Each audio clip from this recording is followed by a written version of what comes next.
Forgiveness is one of those things, especially on the MP side, that we're always looking at what forgiveness actually means. On the MP side, we're assuming that you're bringing to the table decent ball striking, that you're hitting it close to the center. Toe heel shots aren't nearly as important on an MP golf club as much as up-down shots and making sure you're dialed into the proper trajectory. And when you look at the H4, it has the look of a Mizuno golf club, an MP golf club. Very clean at address, not too much offset, but at the same time, it's also got a lot of technology hidden in it. It's a grain flow forged golf club that on the long iron, especially the face, neck, and sole, which that allowed us to increase the COR even though it is grain flow forged. So you get great ball speeds and high launch with a grain flow forged golf club. And in order to get a deep center of gravity on this club, it is a hollow technology. It's basically, this is a forged face, neck, and sole piece with a welded back piece. And what we did with that is we actually were able to put a lot of weight low and deep, and as a result there's a very wide sole on this golf club. Because it is an MP and it's going to flow into lots of MP iron sets, we didn't want it to play like an overly wide sole, so we went back and beveled off this trailing edge. What that gives us is it gives you all the benefits of a wide sole in that low deep center of gravity, but it's not going to play wide where it gets stuck in the ground.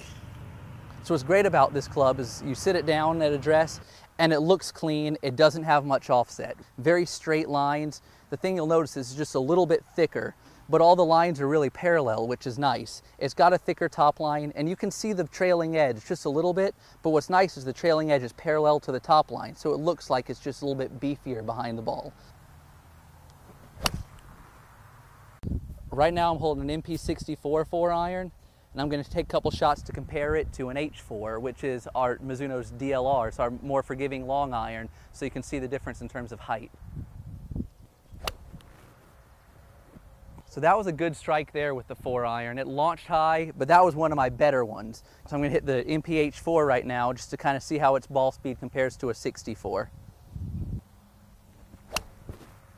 You can see the ball came off quicker and it launched higher even. So if I go back and compare this to a 64, I had a ball speed gain of about 2 miles an hour and a launch angle gain of about 2 degrees, which that's very significant when especially when you're talking same loft, same lie, same shaft, same everything. So to be able to see a ball speed increase as well as a launch angle increase in the long irons is really significant for somebody looking for an easier to hit approach shot.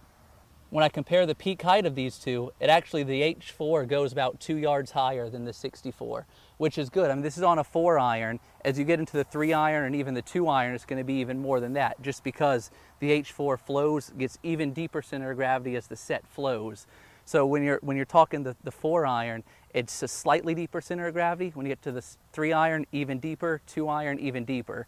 2 yards higher doesn't sound like a ton higher, but when you're trying to carry a ball onto a green or come steep into a par 5 or something like that, 2 yards of added max height is very significant, because not only is it higher, but also is going to come in steeper. When it comes in steeper, slightly more spin, it's going to hit and stop where you want it to be. It's going to be a more controllable trajectory. Now, what's great is because this thing doesn't have too much offset, you're still able to work the ball. When you get too much offset is when your hands start to get too far ahead and the club sits behind and it's tougher to work the ball. By keeping minimal offset on this golf club, it's still easy to hit cut shots and draw shots. It's not quite as easy to knock down as a traditional MP club, but that's just because this club is designed to hit the ball higher. My name's Chris Foschel, and I'm part of Mizuno's golf club engineering team.